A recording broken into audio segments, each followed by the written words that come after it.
He said I lacked team spirit as he fumbled through the wrong equal employment form I'd already corrected twice that morning. That was the third time this week the new VP tried to skip federal documentation on a discrimination complaint because it created unnecessary drama. Drama. That word had become like cheap cologne around Excelsior Industries lately. Strong, obvious, and trying too hard to cover up something that stunk. I'm Chuck Patterson, 49 years old, and I'd been swimming in this corporate fishbowl for 18 years. 18 years of staying late to document compliance violations, of keeping the EEOC happy, of explaining patiently, always patiently, to fresh MBA graduates why federal contractor obligations aren't suggestions. I'd written half the employment compliance manual these people skimmed before strutting into board meetings like they invented workplace law. But every time I opened my mouth about proper procedures, I got the same look you'd give a smoke detector that dared to beep during dinner. Necessary, but annoying. They called me thorough. That's corporate speak for right, but we wish you weren't. I was the federal compliance liaison, meaning my signature didn't just close employee files, it kept us eligible for government contracts worth 40% of our revenue. You want to bid on anything over $5 million with Uncle Sam, you don't get to submit paperwork until I verify we're clean with equal employment. Quiet power. The kind that matters when auditors show up unannounced. But let's be honest, none of that mattered when Bradley Hoffman was posturing for the executive committee. I was background noise, the guy who slowed down the machine with his pesky federal requirements. By the way, if you've made it this far, and you like stories where the quiet guy everyone ignores ends up holding the nuclear codes, stick around. This gets a lot better. On this particular Tuesday, my federal contractor badge tapped against the conference table as I leaned in to correct his numbers. I didn't raise my voice. I didn't roll my eyes. I simply said, per EEOC guidelines, that complaint needs full documentation before we can close the file. Brad smiled, tight and brittle like his confidence was held together with dental floss. Actually, Chuck, that only applies if we determine there's merit to the complaint. I held up the case file. The complainant documented 3 separate incidents with witnesses. Federal guidelines require investigation regardless of our opinion on merit. Silence. Then that awful, slow-motion realization that settles over a room when someone realizes they've already lit the fuse without checking if the bomb's been defused. But Brad doubled down, called my approach inflexible, said I was creating hostile work environments with my excessive documentation requirements. I almost laughed. It took effort not to. The other HR staff avoided eye contact. Legal stared at his laptop. The CFO, the only one who truly understood what federal contractor status meant to our bottom line, sat frozen, probably calculating revenue loss in his head. I sat back, quiet, already running the math. Not emotionally, mechanically, like watching someone try to fix a carburetor with a butter knife. They never understood what that compliance badge represented. To them, it was paperwork. To me, it was a loaded weapon with federal backing. The thing about working compliance for 18 years is you learn to see the train wrecks before they happen. You watch people make decisions based on what sounds good in a PowerPoint presentation instead of what actually keeps you out of federal court. Brad was one of those guys who thought regulations were suggestions and that confidence could substitute for knowledge. He'd been VP for exactly 6 months, brought in from some tech startup that had never dealt with government contracts. His big claim to fame was streamlining processes at his previous job, which apparently meant cutting anything that looked like extra paperwork. What he didn't understand was that in federal contracting, that paperwork wasn't extra. It was the whole point. I'd tried to explain this during his first week, sat him down with the compliance manual, walked through the OFCCP requirements, showed him the audit trail that kept us eligible for government work. He'd nodded and smiled and made all the right noises, then promptly ignored every word I'd said. His first improvement was eliminating what he called redundant witness interviews for EEO complaints. His second was shortening the investigation timeline from 30 days to 10 days. His third was delegating my sign-off authority to whoever happened to be available when paperwork needed processing. Each change violated federal contractor requirements. Each change put our government contracts at risk. Each change made us more money in the short term by cutting corners we weren't allowed to cut. I documented every violation, sent memos explaining the risks, and watched them get filed away in whatever digital folder companies use for inconvenient truths. The worst part wasn't that Brad didn't understand federal compliance. The worst part was that he didn't think he needed to. He'd hired his wife Stephanie as a senior HR coordinator, despite her having roughly the same federal experience as a parking meter. Her main qualification was being married to the boss and having a degree from a decent college. Her main responsibility was to smile and nod when Brad explained his latest brilliant innovation in workplace efficiency. But federal regulations don't care about your efficiency innovations. They don't care about your streamlined processes or your collaborative approaches. They care about documentation, proper procedures, and having someone who actually knows what they're doing running the show. Brad was about to learn that lesson the hard way, and unfortunately for everyone at Excelsior Industries, the tuition was going to cost them more than they could afford. Then Brad said the words that started a countdown clock nobody else could hear. "Chuck, I think we need someone more aligned with modern HR practices. Your old-school approach just doesn't fit our evolving culture." I didn't blink.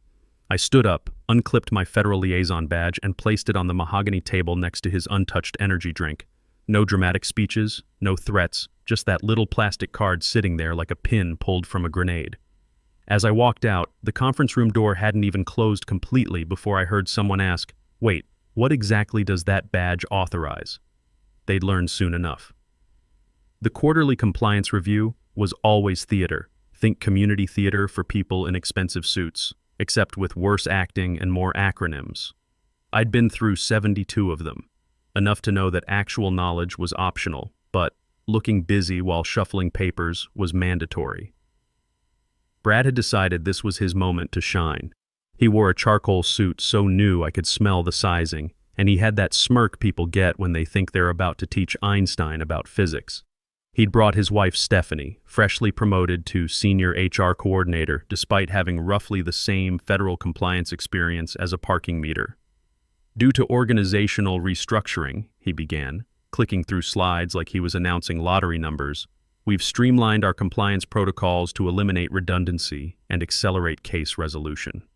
I was sitting 2 rows back, technically not even supposed to be there, but my body moved before my brain caught up. I cleared my throat. "Excuse me," I said, voice steady but loud enough to cut through his presentation. "Federal contractor obligations require documented investigation of all EEO complaints within 30 days. Streamlining doesn't override OFCCP requirements." He turned, that smirk already cracking around the edges. "Thanks for the input, Chuck, but we've confirmed our new process meets all necessary guidelines." "No," I said calmly, pulling out the compliance manual I'd brought just in case. "You've eliminated the witness interview phase and the written findings requirement. Both are mandatory for federal contractors." The air got thick fast. You could feel the oxygen getting sucked out of the room. Someone from legal shifted in their seat. The division president frowned into his coffee, pretending to read emails he wasn't typing. Brad's face went the color of overripe tomatoes. He clicked to the next slide like maybe PowerPoint would save him. "We'll address specific implementation details offline," he muttered. That's when he made it personal. "Before we move on," he said, stepping out from behind the podium, "there's one more organizational update." He turned to face the room like he was announcing the weather. "Effective immediately, Chuck's position is being restructured. We appreciate his years of service, but we're moving toward a more collaborative compliance approach." It landed with the sound of a car door slamming in an empty parking lot. Even the CEO blinked like someone had just announced the building was on fire. There was no warning memo, no restructuring announcement, just this.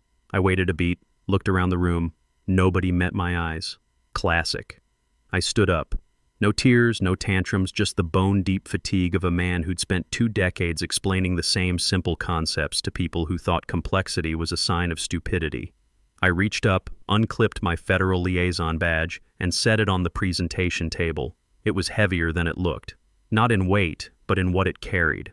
Authority that room full of MBAs would never understand. I walked out without saying another word.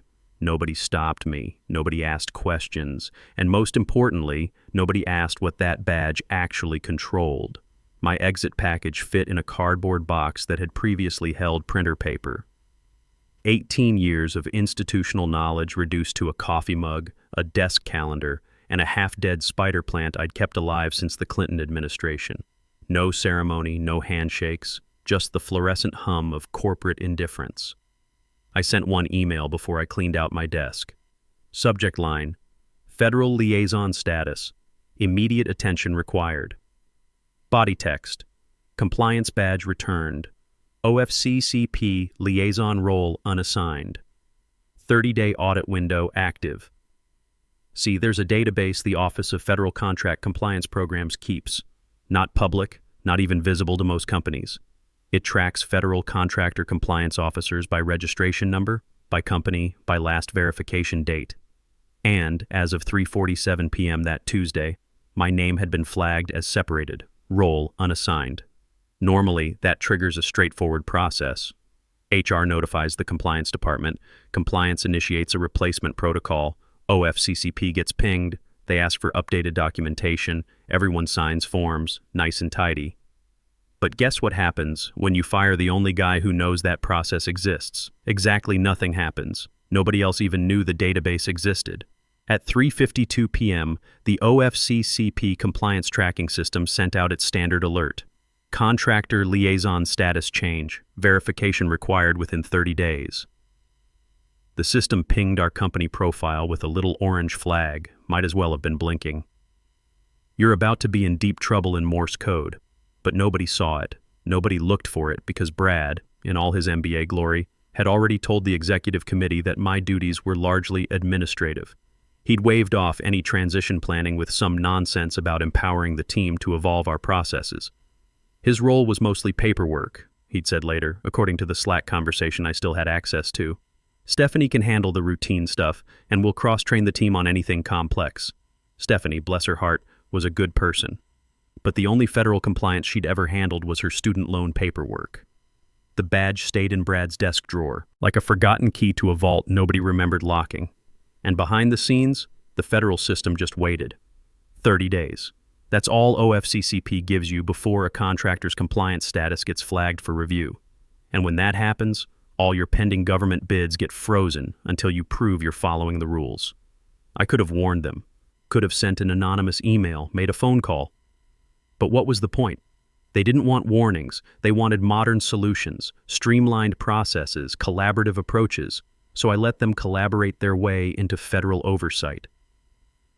3 weeks after my departure, I was sitting in my garage organizing 18 years' worth of compliance documentation I'd kept as backup files.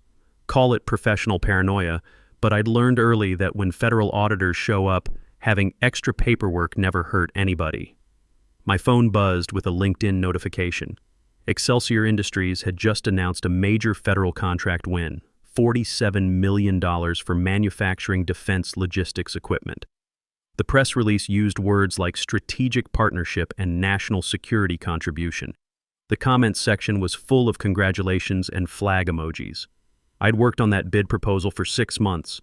Every piece of compliance documentation, every federal certification, every OFCCP requirement had my fingerprints on it. And now they'd won it, just in time for their compliance status to implode. Because winning the bid was just step one, actually getting the money required passing a federal contractor compliance audit. And that audit was scheduled for the following Tuesday. I refreshed the OFCCP contractor database, still publicly accessible if you knew where to look. Excelsior Industries, compliance status, under review, liaison officer unassigned, last verification expired. That little orange flag had turned red. The audit happened on a Tuesday morning because federal bureaucrats love Tuesdays almost as much as they love catching contractors who thought they were smarter than the system. I wasn't there, obviously, but I heard about it from Janet in accounts payable, who'd kept in touch after I left. Janet was the kind of woman who noticed everything and forgot nothing, which made her both excellent at her job and dangerous to anyone trying to hide something. According to Janet, the federal auditor arrived at 9 a.m. sharp. Government sedan, government haircut, government attitude. The kind of man who'd learned to spot BS from 50 yards and had zero patience for corporate tap dancing. Brad met him in the lobby, all confidence and cologne. "We're excited to showcase our compliance program," he said, according to Janet, who'd been standing nearby pretending to check mail. "Where's your designated federal liaison officer?" the auditor asked, consulting his tablet. "That position has been restructured," Brad replied smoothly. "We have a more collaborative approach now." The auditor stopped walking. Sir, federal contractor regulations require a designated OFCCP liaison. It's not optional. That's when the panic started. Not loud panic, but the quiet kind that spreads through a building like carbon monoxide. Brad called Stephanie. Stephanie called legal. Legal called the CEO. The CEO called an emergency meeting. By 10:30 a.m., they'd assembled everyone who'd ever heard the words equal employment in the main conference room. The auditor sat at one end of the table, his folder thick enough to stop bullets. Brad sat at the other end, his confidence leaking like air from a punctured tire. I need to review your EEO complaint documentation for the past 18 months, the auditor said, opening his folder. Starting with case numbers 2023-0847 through 2024-0156. Stephanie looked through the files they'd brought. Paper shuffled. Minutes passed. Finally, she said, I'm not seeing the witness interview documentation for most of these cases. Those weren't required under our streamlined process, Brad interjected. The auditor's pen stopped moving. Sir, witness interviews are mandatory for federal contractors. Who authorized eliminating them? Our compliance officer determined they were redundant, Brad said. And where is this compliance officer? He's no longer with the company. When did he leave? 3 weeks ago. Who replaced him? Brad gestured toward Stephanie. We promoted from within. The auditor looked at Stephanie. What's your federal compliance certification number? Stephanie blinked. My what? That was the moment the room realized they weren't just in trouble. They were in federal violation territory, where ignorance isn't a defense and good intentions don't count for much. The auditor closed his folder. The sound was like a car door slamming on a marriage. This facility is out of compliance with OFCCP requirements. Your federal contractor status is suspended pending remediation. What does that mean exactly? The CEO asked. It means your $47 million contract is frozen until you demonstrate compliance. It also means we'll be conducting a full investigation into your employment practices, with potential penalties ranging from warning letters to contract termination and financial sanctions. Brad tried one more time. Surely there's some kind of grace period for administrative transitions. The auditor didn't even blink. Sir, federal employment law doesn't have grace periods for discrimination complaints. You've been operating without proper oversight for 3 weeks. We found 23 EEO cases that weren't properly investigated according to federal standards. Stephanie raised her hand like she was in 3rd grade. Can we fix this retroactively? Each improperly handled case carries a potential fine of up to $800,000. You could have heard a pen drop in the next county. Janet later told me the CEO's face went so white she thought he might need medical attention. 23 cases times 800,000, the CFO whispered. Doing math, nobody wanted him to finish. 18.4 million in potential fines the auditor finished for him, plus administrative costs and potential contract cancellation penalties. The audit lasted 3 more hours, but the outcome was never in doubt. When federal contractors eliminate required compliance procedures, the government takes it personally.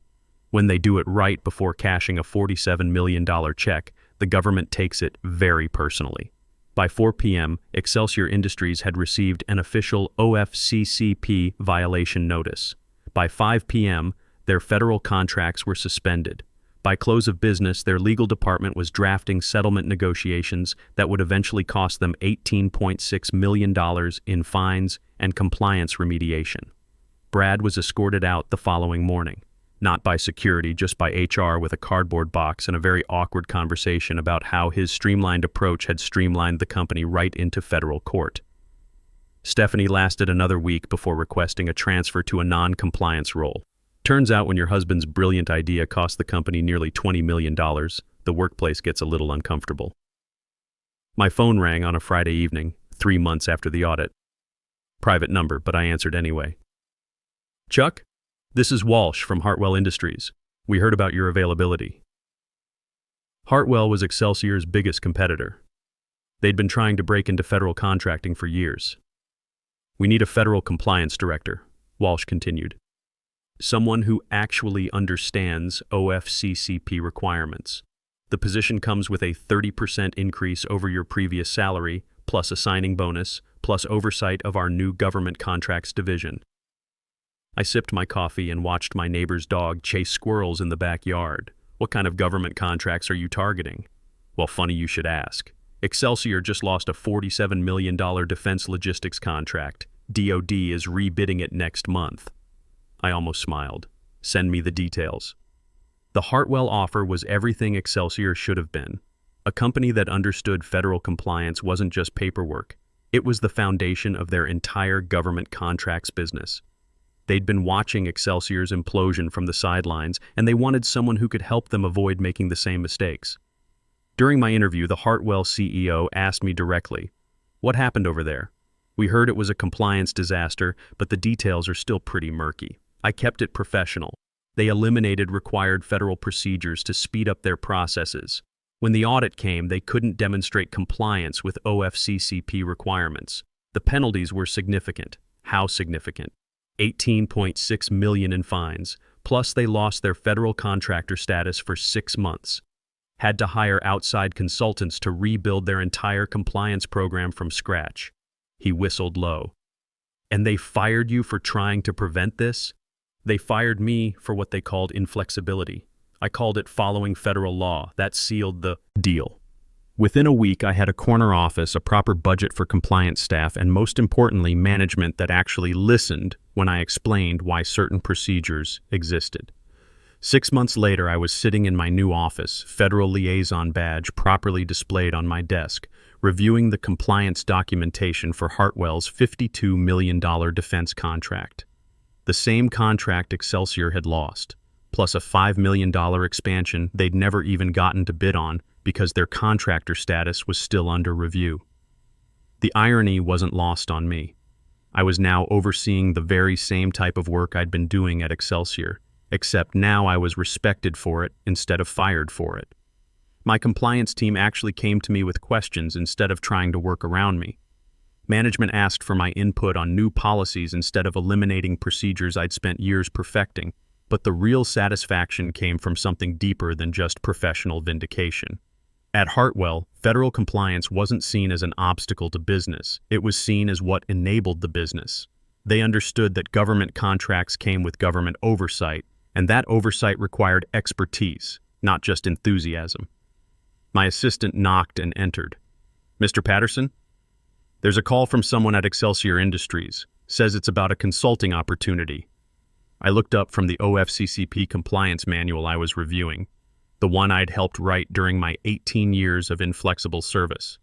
"Tell them I'm in a meeting," I said. "A very important compliance meeting that can't be interrupted." The truth was, I'd heard through industry channels that Excelsior was struggling. The $18.6 million fine had been just the beginning. They'd lost 3 more government contracts during their suspension period. Their insurance rates had skyrocketed after the federal violations. 2 major commercial clients had pulled out, citing concerns about the company's regulatory compliance. They'd eventually hired a big consulting firm to rebuild their compliance program, but consultants charge by the hour and don't stick around for the long haul. What they really needed was someone who understood both the letter and the spirit of federal employment law. Someone who could build sustainable processes instead of quick fixes. Someone like the guy they'd fired for trying to protect them from exactly this scenario. But that wasn't my problem anymore. I had a new company that valued my expertise, a team that respected institutional knowledge, and the professional satisfaction of watching my former employer learn the hard way that experience beats innovation when the government's writing the checks. 3 months after that consulting inquiry, I heard that Excelsior had finally regained their federal contractor status. It had cost them nearly $25 million total. Fines, legal fees, consultant costs, and lost revenue during the suspension.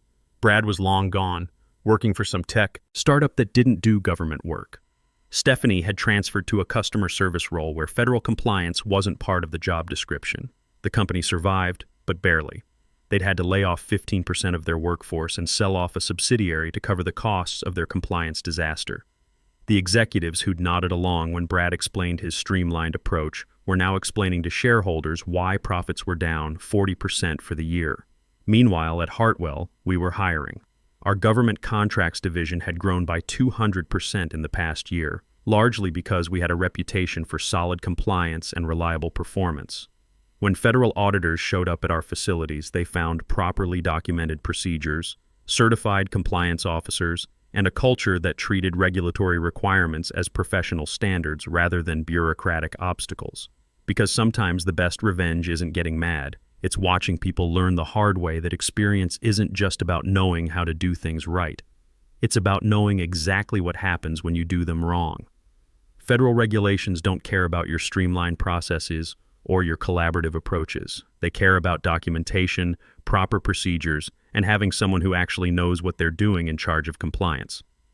Turns out old school wasn't the problem, it was the solution. They just figured it out about $18.6 million too late. Thanks for listening, folks. Remember, in government contracting, respect for the rules isn't optional, it's profitable.